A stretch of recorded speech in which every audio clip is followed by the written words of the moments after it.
Milo hamong nyuwun berkahing pangestu mugi samudayanipun satemah kalis ing rubida. Sepisan malih nyuwun berkahing pangestu adicara badhe kawiwitan. Maksimal audio pledheraken on nggih.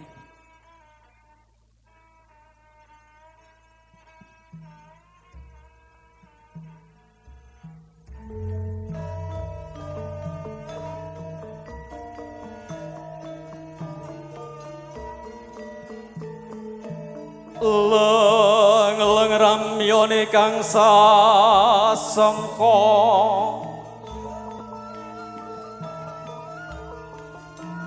kumenar mangrengorom ing puri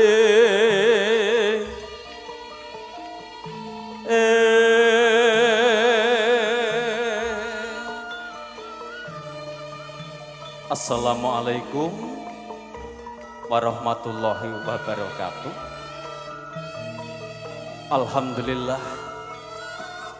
Alhamdulillahilladzi sanna li ibadihi nikah wa nahahum anni sifah. Assalatu wassalamu ala sayyidina Muhammadin ibni Abdillah.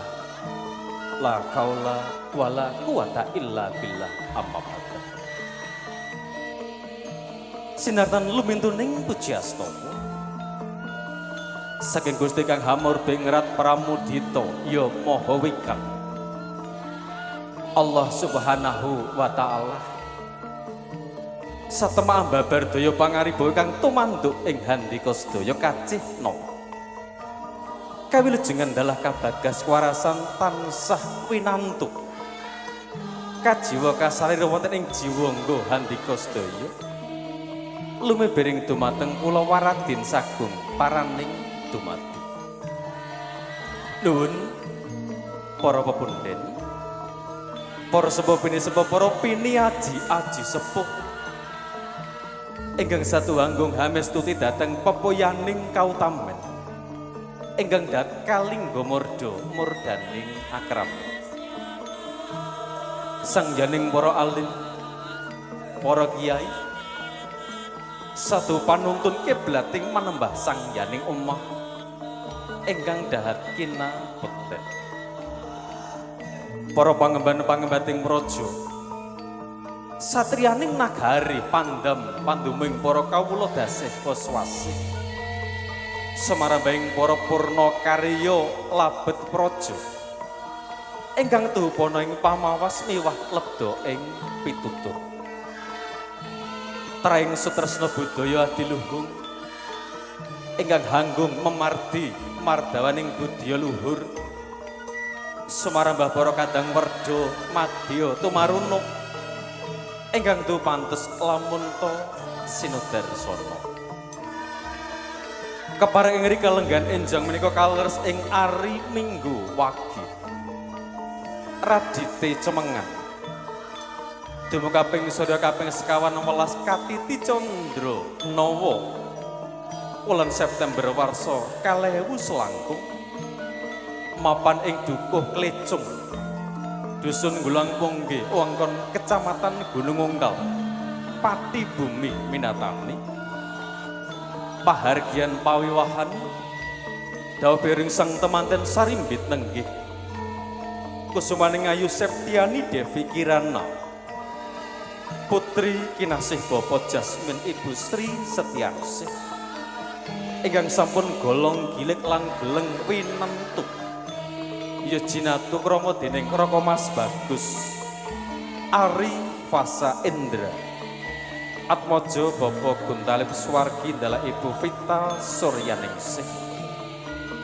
badhe kawiwitan kanthi nut Laksita Cara Arinantam mekaten Kaeka Purwaka lumantar wedaring pustaka aji kalam ilahi ayat-ayat suci Al-Qur'anul Karim tumuntun kalajengaken adicara kadewiyangka kalih babaring sabda pangandika pamasraing sanggan miwah ugi pamasraing sirat maja risang temanten kakung ndonggap adicara kadewiyangka 3 wijiling atur panambi mewah panem Brahma Raharja Adicara kacatur angka sekawan adat widi widono ngajawi upacara panggih kerobongan ngabekten katindakaken wis paripurna kalajengna sendra tari Rama Sinta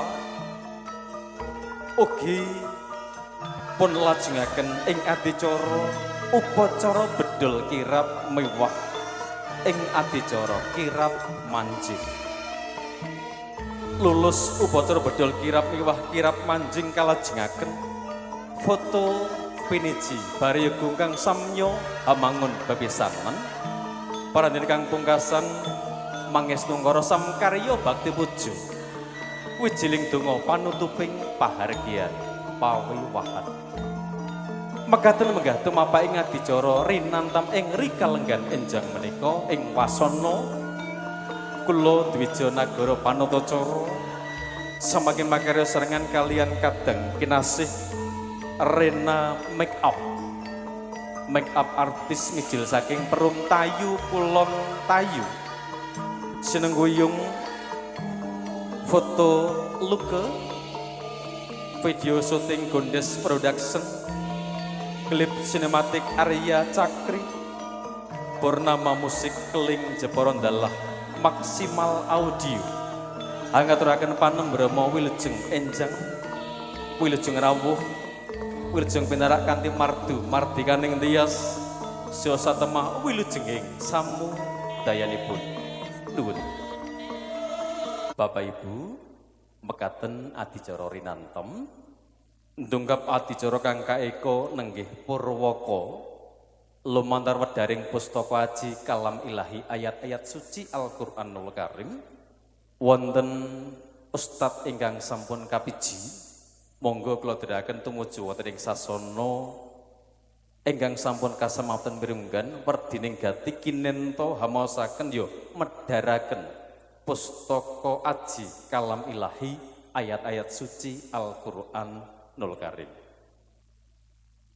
Assalamualaikum warahmatullahi wabarakatuh. Bismillah, alhamdulillah, wa syukurillah ala nikmatillah, la haula wala quwata illa billah amma ba'da. Amit pasang kalimat tabi sinabetna ing iloduni dumawa ing tawang toang tinebihake saking tolak sarik. Para pepunden, para sepuh aji sepuh ingkang pono ing pamawas lebda ing pitutur so ingkang tansah maha mbekdharma ingkang satuhu kinurmatan para priagung pangembating praja satriyaning negari kang pinangka dados pandampan duming sedaya kawula dasih ingkang sinuba ing pakurmatan mirungganipun dhateng panjenenganipun kadang pisan nunggih Bobo Jasmine Sarimbit sagotrah kala wangsa wonten ing klecung mriki ugi ingkang kawula hormati. Mboten katalumpen sangyaning para lenggah ingkang derek mangayu bagya jumenengan wisuda krama ingkang mboten saged kawula sebat setunggal baka setunggal ugi ingkang pantes tampi ing pakurmatan. Wondene kawula ngadeg wonten ing ngarsa panjenengan menika bebasan nilar ing tata krami nungka ing subasita inggih awit mradapa menapa ingkang dipun kersakake panjenenganipun Ibu Vita Suryaningsih pinangka sulih sarira awit saking bombongipun panjenenganipun Ibu Vita Suryaningsih bebasan kejugrukan wukir sari saha karoban seganten madu mboten kuwawi matur wonten ngarsa panjenengan kuwatos ing mangke kandhek ing madyaning jangga pramila hanyarira kula pinangka sulih sarira hamakili atur pasrah sirat mojo pinanganten nunggih kaki bagus Ari Fasa Indra ing rikalenggahan menika nanging saderenge kula matur pinangka sulih sarira monggo sesarangan caos puji dalah syukur kunjuk ngersa dalem Allah Subhanahu wa taala Gusti ingkang Maha Kuwaos Saluring gati purwa madya usana manggih rahayu boten wonten rubeda pambengan setunggal punapa-punapa. Sholawat dan salam kunjuk baginda agung Rasulullah Muhammad sallallahu alaihi wasallam ingkang tansah kita tenggo syafaatipun benjang ing yaumil akhir. Amin Allahumma amin. Sagunging para lenggah ingkang sadu kinurmatan keparang ing mriki panjenenganipun Ibu Vita Suryaningsih ngaturaken salam taklim kunjuk dhateng kadang besan inggih Bapak Jasmin. Dalah Ibu Sri Sutiarsih sagotrah kalawangsa wonten ing kleja mriki. So salajengipun panjenenganipun Ibu Vita Suryaningsih netepi darmaning asepuh Hang Rakit Cempaka Mulya Hamiwaha Suta Mahargya Siwi rene sampun dumawah titi wangkining kudrat saking dat kang akarya jagat pramila sawetahipun pinangka kangge syarat sarana selagi rabi panjenenganipun Ibu Vita ngaturaken sanggan lamaran kang awujud pisang raja ayu jenang jadah kupat lepet lan sak praginipun. Keparenga ing mriki katuraken dhateng panjenenganipun kadang besan winggih Bapak Jasmin dalah Ibu Hamung Kemala. Napa ingkang pun aturake panjenenganipun Ibu Vita ampun mboten dadosaken lega-legawaning manah lamun ta kaanggep menapa ingkang pun asta menika mboten jumbuh kalian adat widi-widana ingkang sinengker wonten ing laladan mriki. Namung keparenga ing mriki panjenenganipun Ibu Vita nyuwun kanthi sanget kanthi andhap asoring manah menapa ingkang dipun asta saking ngablak dumugi wonten ing kleja mriki ampun dipun etang sepinten kathah saha gedhekipun saha ampun dipun timbang sepinten bobot antep lan entengipun jer sedaya katuraken pinangka tangsuling bebesanan syarat sarana tata krama selagi rabi ngoten mawon nggih. Pinangka tata krama anggenipun sami kawisuda krama.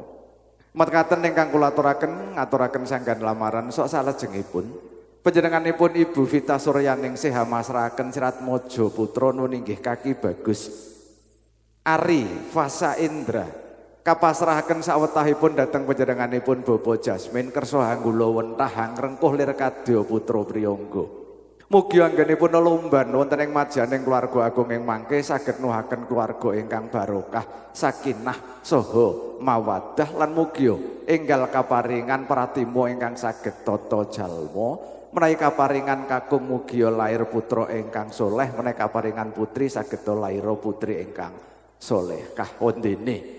Ing mriki panjenenganipun Ibu Vita Suryaningsih ugi ngaturaken panuwun ingkang tanpa upami dhateng panjenenganipun Bapak Jasmin ingkang sampun netepi darmaning asepuh saha sampun dhawuhake ingkang putra saengga sampun tampi serat kekancinganing palakrami. Gunging panuwun ingkang tanpa upami saha nyadong duka ingkang kathah mbok bilih panjenenganipun Ibu Vita Suryaningsih anggenipun kadherekaken sedaya pangambyong ingkang kepingin nderek mangayu bagya jumenengan wisagrama anggenipun sami sowan sajak kiranging tata trasila so kiranging tata krami keparang ing mriki kula ngaturaken gunging panuwun ingkang tanpa upami. Saha Vita ugi matur nuwun sanget awit saksuwanipun sarunggongan karengga kanthi pakurmatan ingkang tanpa pepindhan. Kanthi pakurmatan ingkang makaten kula pinangka talang ngatur mung saged ngaturaken gunging panuwun ingkang saageng-agengipun. Purnaning atur sak paripurnaning pawiwahan kepareng sedaya rombongan badhe nyuwun pamit lengser saking palenggahan nyuwun donga pangestu mugi sak wangsul kula ing mangke mboten manggih pringgo bayaning margi slamet wonten margi ngantos dumugi dalemipun sohang-sohang. Mekaten ingkang saged kula aturake nanging kula katalumpen ngaturaken gunging panuwun dhateng Kadang Pranata Ajicara ingkang sugih ing basa wicaksana anggenipun Hang Rakit Sastra ingkang tinulat-tinulada ingkang sinudarsana. Ngogek-gek aku kabeh dihormati kok aku ora aku ora lali. Tetep tak aturi pakurmatan kanthi kula jumbuhake ing kalenggahan enjang menika. Bapak Ibu saking para lenggah ingkang sadu kinarputen mekaten anggen kula mradhapa menapa ingkang dados kersanipun Ibu Vita Suryaningsih kula kinten cekap mbok bilangken kula matur wonten ngarsa panjenengan sajak kelantur mboten mayu parama sastra ingkang rinacik jangkep kirang tatas tetes tur tuntas kula mrawusi cubluking pamawas kiranging sastra saha mboten kathahing basa pramila kula nyuwun sih lumebering samudra pangaksami. Ing usana cekap semanten wabillahi taufik wal hidayah sumaridu walinayah wassalamualaikum warahmatullahi wabarakatuh. Matur nuwun.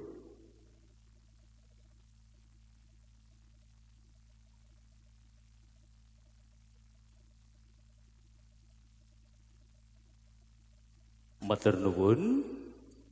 Megaten to kanthi terang terwaca satemah ngalila kawijil kanthi aris karana panjenenganipun lebda ing bau sastra simbah mantan ngoten nggih. Kula dherekaken kondur papan sekawit. Kawijil kanthi aris satemah tatas titis tetes tapis tanpa tilas kanthi menika ingkang hamengku gati Bapak Jasmin sekalian garwa kidatan kuwawi hanambi pribadi sampun rinsaya minangka sulih sarira cundakane ngatur kinento hanambi atur panembromo raharjo panjenenganipun simbah Solikin Kastono monggo Mbah kula dherekaken ugi parandene Pak Jasmin kalian Ibu mbok menawi alhamdulillah monggo kula dherekaken jumeneng nderekaken Mbah Solikin Kastono anggenipun badhe ngumandika mangke Kak Men sisih kanan Mbak Seti sisih kiring sawetahipun sasono swasana nuwun suwawi kula dherekaken.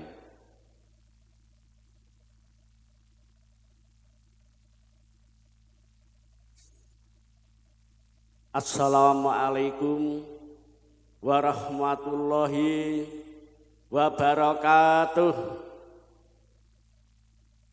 Bismillahirrahmanirrahim.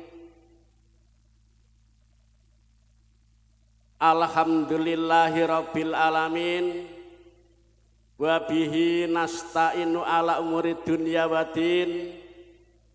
Assalatu wassalam ala asrafil anbiya'i wal mursalin sayyidina wa maulana Muhammadin wa ala alihi wa sahbihi ajmain. Bismillahirrahmanirrahim. Wa min ayatihi an khalaqalakum min anfusikum aswaja litaskunu ilaiha wa ja'ala bainakum mawaddatan wa rahmah. Inna bidzalika laayatil liqaumi yattafakkarun. Al-ayah amma ba'dah. Wonten ing ngersanipun para sesepuh, para pini sepuh, para aji sepuh ingkang kawula mulyakaken, dumateng para kiai, para alim ulama ingkang tansah rinten dalu sumanding kitab suci wahyuning ilahi ingkang kawula mulyakaken, ugi dumateng para pangemban-pangembating praja satriyaning negari ingkang minangka dados pandan pandum pangayoming kawula dasih Bapak Kepala Desa Dulang Punggesa saprangkatipun ingkang kawula mulyakaken, ugi dumateng Soki Bulbet ponakan kula Jasmin sak keluarga ingkang kawula mulyakaken, dumateng sedaya tamu undangan kakung Sumawana Putri ingkang satuhu dahat kalingga merdaning agrami, ugi dumateng para kadang sentana keluarga ing mriki ingkang pantes kinurmatan.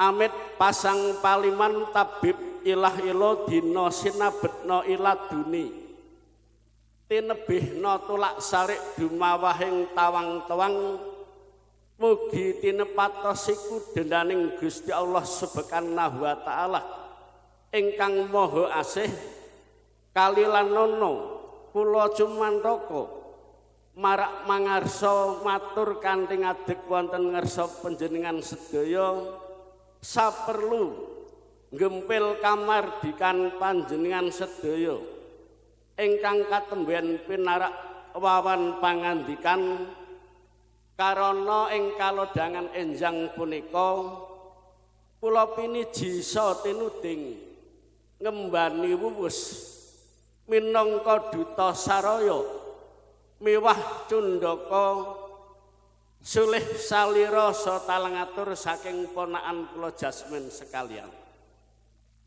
Rumaos bombong sanget manahipun ponakan kula Jasmin anggenipun buga krami putrinipun nami Depi. Septiani Depi Kirana jinatu krami dening Kang Putra Kaki Bagus Aripasa Indra senuyudan para sanak kadang mitra lan karoh sahingga piyambakipun boten kewawi jumeneng caos atur wonten ngarsa panjenengan sahingga piyambakipun mewakilaken dumateng kawula. Inggih sampun katata sampun karicik kanthi sae namung badhe matur kiyambak wonten ngarsa panjenengan menika taksih kandhet wonten ing saklebeting jangga mila piyambakipun mewakilaken dumateng kawula. Saderengipun kula matur kula ngaturaken puja saha puji syukur wonten ngersanipun Gusti Kang Murbeng dumadi awit hidayah saha rahmating ingkang kaparingaken dumateng kula lan panjenengan sedaya terutami nikmat sehat wal afiat bagas kawarasan kawilujengan karaharjan sarta tebih ing nirsambikala. Shalawat ma'asalam mugi kunjuk wonten ngersanipun beliau Nabi Agung Muhammad sallallahu alaihi wasallam bi qaulina Allahumma sholli ala sayyidina Muhammad wa ala ali sayyidina Muhammad. Beliaulah ingkang kita ajeng-ajeng sapaatipun mugi-mugi kula lan panjenengan sedaya ing benjang pikantuk sapaatipun Gusti Kanjeng Nabi Muhammad sallallahu alaihi wasallam wonten ing dinten yaumul qiyamah sapaatul utma amin Allahumma amin. Mirungganipun Ibu Pita Suryaningsih Subagio lumantar panjenenganipun Bapa Mantan Yono anggenipun markaban ahlan wa sahlan bikundurikum wilujeng rawuh wilujeng pinarak wonten ing papan pinarakan ingkang sampun sumadya anggenipun ngaturaken salam taklim ing wau ngajeng dipun tampi kanthi asta kekalih mugi ndadosaken jimat paripih handayani marang kasantosan kula wangsuli salam ilaika wa alaikum salam warahmatullahi wabarakatuh. Wondene panjenengan sak penderek sumangga nuwun kula dherekaken lelenggahan sesrawungan ing Sukandriya sinambi hangresepaken menapa ingkang dados hidanganipun ponakan kula Jasmin ingkang sampun sumadya bok bilih wonten kirangipun anggenipun ngaturaken papan pinarakan saha anggenipun ngaturaken pasugata kirang ngresepaken dumateng penggalih panjenengan sedaya kula minangka talang atur saking ponakan kula Jasmin kula nyuwun agunging samudra ingkang sak kathah-kathahipun ingkang penting rawuh panjenengan sedaya ing mriki menika nderek mangayu bagya ningkahipun Kaki Bagus basa kalian Depi ngoten mawon cekak menika sampun kadhaopaken saha sampun kapanggihaken menurut catatan agami miwah adat ingkang sampun lumampah wonten ing tlatah kampung mriki sampun abdul ningkah sampun dipun catat kalian Bapak Pengulu saking kantor urusan agama Kecamatan Gunung Kalkala wau sakmenika sampun pasa kalian Devi sampun dados suami istri ingkang sah menggaing agami ugi sampun sah menggaing pemerintah. Mila ponakan kula Jasmin nyuwun doa restu saha pangestu panjenengan sedaya kang dipun suwun mugi-mugi temanten sekalian ing mangke sageta rukun aruntut renteng-renteng runtung-runtung hareruntungan kados rukunipun Kanjeng Nabi Muhammad kalian Siti Khadijah lan mugi saged rukun aruntut renteng-renteng runtung-runtung kados rukunipun Nabi Adam kalian Umi Kawa Pindu Betari Kamajaya saha Betari Kamaratih pendanipun pandan saha waringin pandan arum gandanipun waringin wit ingkang ngrembaka saged angayomi mugi-mugi temanten sekalian ing benjang saged ngayomi tiyang sepuhipun sekalian saha saged ngayomi dumateng sedaya warga masyarakat ing dusun Bulangpung mriki. Dadya keluarga ingkang sakinah mawaddah warahmah ing tembe mangke mugi enggal nuwuhake wiji sejati, wiji ingkang duriyah solih utawi solikah ala taatillah wabil walidaini insana amin Allahumma amin. Wontening angka kaping kalih anggenipun ngaturaken sanggan saha majemuk ingkang sampun wonten wujudipun arupi jambe suruh, jambe ayu, suruh ayu, pisang ayu, nggih pisang raja setangkep, petangan jangkep tanpa cacat. Menika dipun tampi kanthi bumbunging manahipun. Ponakan kula Jasmin boten saged bales punapa-punapa namung piyambakipun nyuwun wonten ngarsanipun Gusti Allah Subhanahu wa taala jazakumullah khairan kasira jazakumullahi aksanal jazak. Mugi sedaya punika dadosa amalan ingkang sae amal kesaenan punika mugi dipun balas dening Allah Subhanahu wa taala ingkang setimpal amin Allahumma amin lan dipun tampi anggenipun ngaturaken sekare nonce kembang cempaka mulya busana temanten putri kanthi pangajab mugi sedaya punika dadya sarana sahipun sasenggaman hamiwah rumaketing anggenipun pasederekan kekadangan utawi bebesanan ingkang satemah boten saged pisah ing selami-laminipun. Ugi dipun tampi anggenipun ngaturaken temanten kakung dipun tampi kanthi asta kekalih inggih punika badhe dipun gulawentah kados anggula wentah putranipun piyambak boten badhe dipun benten-bentenaken antawisipun putra mantu kalian putranipun piyambak. Bab puntoning atur makaten ingkang saged kula aturaken bok bilih wonten goyak guyu ing atur kula ingkang singklur kirang siba sita ing reh tata krama miwah kasusilan kawula manusra lumrah boten kirang saking sedaya kekilapan utawi kalepatan kula nyuwun agunging samudra pangaksama. Acara ing mangke rampung kondur panjenengan sedaya saking mriki dumuginipun papan panggenanipun piyambak-piyambak sewang-sewang mugi pinaringan selamat wilujeng dening Allah Subhanahu wa taala.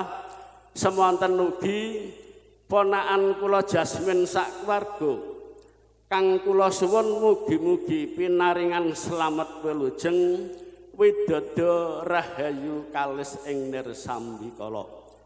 Damar mancung cinepet atur kula sumangga kula derekno samya asesanti jaya-jaya wijayanti sirna memala awit saking sing Gusti mulat sarira angrasa wani rasa mangesti marganing lestari. Hayu, hayu, hayu rahayu winantu ing Sukarna. Ketumbar jinten pala mrica santen parutan klapa cekap semonten atur kawula menawi lepat nyuwun pangapura. Wusana al abu minkum wallahu muwaffiq ila aqwamit thoriq. Sumasalam wassalamualaikum warahmatullahi wabarakatuh.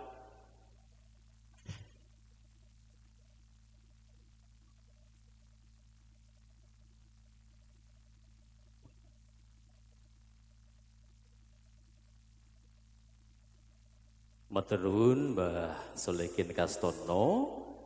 Pangapunten kula matur sekedap kalian kadang Sinoman.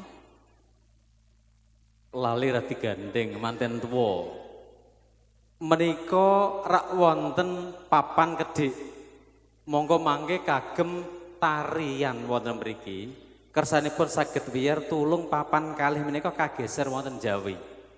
Niki lho Kak Kawi, monggo. Nyuwun tulung nggih. Pangapunten, kersanipun sendratari mangke radi wiyar menika kageser mawon wonten Jawi, boten dados menapa utawi teng ngandhapipun panggung. Nah niki kalih niki nggih. Mas biar diambil dulu ya.